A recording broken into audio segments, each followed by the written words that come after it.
శ్రీకాకుళం జిల్లాలో ఘోర ప్రమాదం జరిగింది. బైక్ను తప్పించబోయి డివైడర్ను ఢీకొట్టింది కారు. అవతలి రోడ్డుకు దూసుకెళ్లడంతో కారును లారీ ఢీకొట్టింది. కారులో ప్రయాణిస్తున్న 5గురిలో 3 స్పాట్లను చనిపోయారు. మరో 2 పరిస్థితి విషమంగా ఉంది. 10 ఏళ్ల బాలిక కోమాలకు వెళ్ళిపోయింది. సోంపేట మండలం బారువ హైవేపై ఈ ఘటన చోటు చేసుకుంది. శ్రీకాకుళం జిల్లాలో జరిగిన ఘోర ప్రమాదానికి సంబంధించిన దృశ్యాలు చూస్తున్నాం. డివైడర్ ఢీకొట్టి ఒక కారు అవతల వైపు దూసుకెళ్లింది. అవతల వైపు మరో లారీని ఢీకొట్టడంతో కారులో ప్రయాణిస్తున్నటువంటి 5గురిలో 3 చనిపోయారు. మరో 2 పరిస్థితి విషమంగా ఉంది. అందులో 10 ఏళ్ల బాలిక కోమాలకు వెళ్ళినట్టుగా తెలుస్తుంది. బారువ హైవేపై ఈ ఘటన చోటు చేసుకుంది. సోంపేట మండలం బారువ హైవేపై జరిగిన ఈ ఘటనకు సంబంధించిన దృశ్యాలు చూస్తున్నాం. డిస్టర్బింగ్ విజువల్స్ అవి. శ్రీకాకుళం జిల్లాలో జరిగిన ఘోర రోడ్డు ప్రమాదానికి సంబంధించిన దృశ్యాలు చూస్తూ ఉన్నాం. ప్రస్తుతం ఆ ప్రాంతంలో సహాయక చర్యలు కొనసాగుతున్నాయి. శ్రీకాకుళం జిల్లా బారువ దగ్గర హైవేపై జరిగిన ప్రమాదానికి సంబంధించిన దృశ్యాలు అవి. 3 స్పాట్లను చనిపోయారు. 10 ఏళ్ల బాలిక కోమాలకు వెళ్ళింది. 2 పరిస్థితి విషమంగా ఉన్నట్టు తెలుస్తుంది. ప్రస్తుతం ఈ ఘటనకు సంబంధించి పోలీసులు ఆరా తీస్తున్నారు. ప్రమాదానికి గల కారణాలు, అలాగే ప్రస్తుతం గాయపడ్డ వారిని ట్రీట్మెంట్ కోసం తరలించిన పరిస్థితి కనబడుతుంది. శ్రీకాకుళం జిల్లాలో జరిగిన రోడ్డు ప్రమాదానికి సంబంధించిన దృశ్యాలు ఒకసారి చూద్దాం.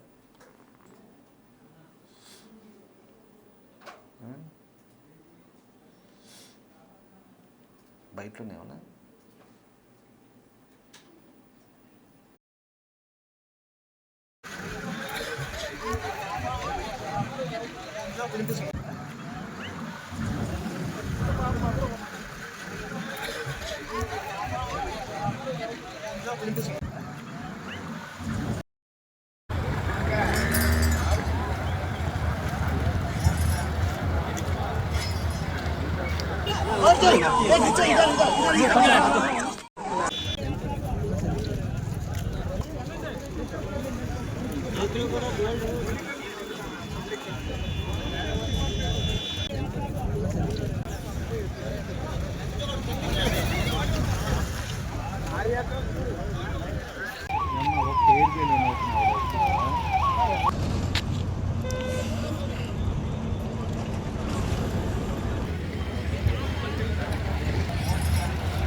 బైక్ను తప్పించబోయి డివైడర్ను ఢీకొట్టి రోడ్డు అవతల వైపు దూసుకెళ్ళింది కారు. దీంతో మరో లారీని ఢీకొట్టింది. అక్కడ ఈ ఘోర ప్రమాదం జరిగింది. ప్రమాదానికి సంబంధించిన దృశ్యాలు చూస్తూ ఉన్నాం. శ్రీకాకుళం జిల్లా బారువ హైవేపై ఘటన జరిగింది. ఒరిస్సా వైపు వెళ్తున్న కారు ఈ ప్రమాదానికి గురైంది. కారులో 5గురు ప్రయాణిస్తున్నారు. అందులో 3 స్పాట్లను చనిపోయారు. మరో 2 పరిస్థితి విషమంగా ఉంది. ప్రమాద తీవ్రత చూస్తే ఎంత ఘోరంగా జరిగిందో అర్థమవుతుంది.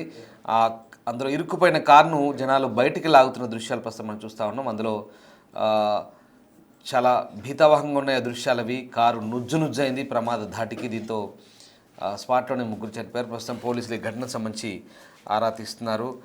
ఈ ప్రమాదం జరిగిన తర్వాత ప్రస్తుతం పోలీసులు అక్కడ చేరుకొని దర్యాప్తు చేస్తున్నారు. మా ప్రతినిధి షణ్ముఖ్ ఉన్నారు. షణ్ముఖ్, ప్రస్తుతం ఈ ఘటనకు సంబంధించి పోలీసులు కేసు నమోదు చేసినట్టుగా తెలుస్తుంది. ప్రమాదం ఎలా జరిగింది, అసలు ఏమైంది? రామదాస్, మనము అక్కడ ఉన్న విజువల్స్ మనం ఒక్కసారి చూసుకున్నట్టయితే నిజంగా ఎవరినైనా సరే కలిసివేసేటటువంటి పరిస్థితి అక్కడ కనిపిస్తుంది. ఆ కారు ఏ కారు అయితే ప్రమాదానికి గురైందో ఆ కారులో ఆ కారుకి సంబంధించిన వ్యక్తుల్లో కావచ్చు, ఆ డ్రైవర్ లో కావచ్చు, ఎటువంటి పొరపాటు కూడా అక్కడ లేకుండానే వాళ్ళు మొత్తం 3 అక్కడికక్కడే మృతి చెందినటువంటి పరిస్థితిని మనం అక్కడ చూడొచ్చు. ఒక లారీ ఏదైతే ఉందో, లారీ ఒక సైకిల్ క్రాస్ చేస్తూ వెళ్లే క్రమంలో డివైడర్ ఢీకొట్టి అటువైపు ఉన్నటువంటి రోడ్డు పైకి వెళ్లడం మూలంగా ఈ కారును గుద్దిన కారణంగా ఈ యాక్సిడెంట్ జరిగింది. అంటే చూసుకున్నట్టయితే వాళ్ళు ఆ కారులో ప్రయాణించే వాళ్ళు ఎవరైతే ఉన్నారో ఒరిస్సా నుంచి విశాఖపట్నం వెళ్తున్న క్రమంలో వాళ్ళ దారిలో వాళ్ళు మామూలుగా వెళ్తున్నటువంటి పరిస్థితి. కానీ ప్రమాదం అనేది ఇటువైపు ఉన్నటువంటి లారీ రూపంలో వచ్చి మొత్తం ముగ్గురిని బలి తీసుకుందని చెప్పొచ్చు. ఏదేమైనప్పటికీ కూడా అంటే అడుగడుగునా కూడా వాళ్ళు ఎలాంటి సహకారం కూడా లభించలేదు అనేది కూడా మనం చెప్పొచ్చు. ఎందుకంటే అక్కడ గంట సమయం వరకు కూడా అక్కడ పోలీసుల నుంచి కానీ లేదంటే అంబులెన్స్ కానీ వచ్చినటువంటి పరిస్థితి లేకపోవడం వలన యాక్సిడెంట్ జరిగిన గంట వరకు కూడా ఎవరు రాకపోవడం మూలంగా కూడా అక్కడ మరో ఇద్దరు చనిపోయినటువంటి పరిస్థితి. ఘటనా స్థలంలోనే ఒకరు చనిపోతే మిగిలిన నలుగురు ఎవరైతే ఉన్నారో వాళ్ళని హాస్పిటల్ కి తీసుకెళ్లే క్రమంలో మరో ఇద్దరు చనిపోయారు. అంటే అంబులెన్స్ కనుక సమయానికి వచ్చుంటే మిగిలిన చనిపోయిన ఇద్దరు బతికుండే అవకాశం ఉండేదేమో మనం ఆ రకంగా కూడా చెప్పొచ్చు. ఇంకో మరో ఇద్దరు పరిస్థితి అయితే మాత్రం విషమంగా ఉంది. ఏదేమైనప్పటికీ కూడా ఆ ప్రమాదానికి గురైనటువంటి కారు కావచ్చు, ఆ వ్యక్తులు కావచ్చు, వాళ్ళలో ఎలాంటి పొరపాటు కూడా లేదు. లారీ డ్రైవర్ ఎవరైతే ఉన్నారో అక్కడ లారీ కూడా ఓవర్ స్పీడ్ లో ఉన్నట్టు కూడా మనం అక్కడ, ఎందుకంటే బైక్ ని క్రాస్ చేస్తున్న క్రమంలో అది జరిగిందంటే ఖచ్చితంగా అక్కడ ఓవర్ స్పీడ్ లో ఉన్నటువంటి పరిస్థితి కూడా మనం అక్కడ చూడొచ్చు. అయితే ఇప్పుడు ఈ ప్రమాదంలో చనిపోయినటువంటి ఓ మహిళ ఎవరైతే ఉన్నారో ఆమె విశాఖపట్నంలో ఆర్మీలో పనిచేస్తున్నటువంటి ఆర్మీ ఇంజనీర్ గా చేస్తున్నారని చెప్పేసి కూడా మనకు సమాచారం అందుతుంది. ఇక్కడ పోలీసులు అయితే మాత్రం పోలీసులు కూడా ఆలస్యంగా స్పందించారని చెప్పేసి కూడా అక్కడ స్థానికంగా ఉండే వాళ్ళు కూడా చెప్తున్నారు. అయితే ఓవరాల్ గా చూసుకుంటే పోలీసులు దీనికి సంబంధించి కేసు నమోదు చేసి దర్యాప్తు చేస్తున్నటువంటి పరిస్థితి ఇక్కడ ఉంది. Ramdas. Right, yes, thank you Shanmukh. So ప్రమాద తీవ్రతకు సంబంధించిన దృశ్యాలు చూస్తున్నాం.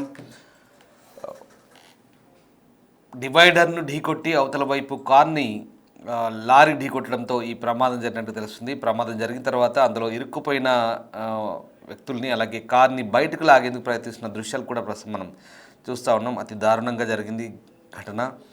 బారువా దగ్గర సోంపేట మండలంలో జరిగింది ఘటన. ఒడిశా నుంచి విశాఖపట్నం వైపు దారితీసే హైవే ఇది. ఈ హైవేపై జరిగిన ఘటనకు సంబంధించిన దృశ్యాలు ప్రస్తుతం మనం చూస్తూ ఉన్నాం. అయితే ఘటన జరిగిన తర్వాత ఆలస్యంగా స్పందించారు. రెస్క్యూ కోసం పోలీసులు కూడా అక్కడికి లేట్గా చేరుకున్నారు. అలాగే అంబులెన్స్ రావడం కూడా లేట్ అవడంతో ప్రమాద తీవ్రత పెరిగింది, ప్రాణ నష్టం జరిగిందని వాదనలు వినిపిస్తున్నాయి. ప్రస్తుతం ఈ ఘటనకు సంబంధించి అయితే పోలీసులు ఆరా తీస్తున్నారు. విశాఖ జిల్లాలో జరిగింది ఈ ఘోర దుర్ఘటన. శ్రీకాకుళం జిల్లాలో జరిగింది. సోంపేట మండలంలో జరిగిన ఘోర ప్రమాదానికి సంబంధించిన దృశ్యాలు చూస్తున్నాం. 5గురు మొత్తం ప్రయాణిస్తున్నారు కారులో. 3 చనిపోయారు. మరో 2 పరిస్థితి కూడా విషమంగా ఉన్నట్టుగా తెలుస్తోంది.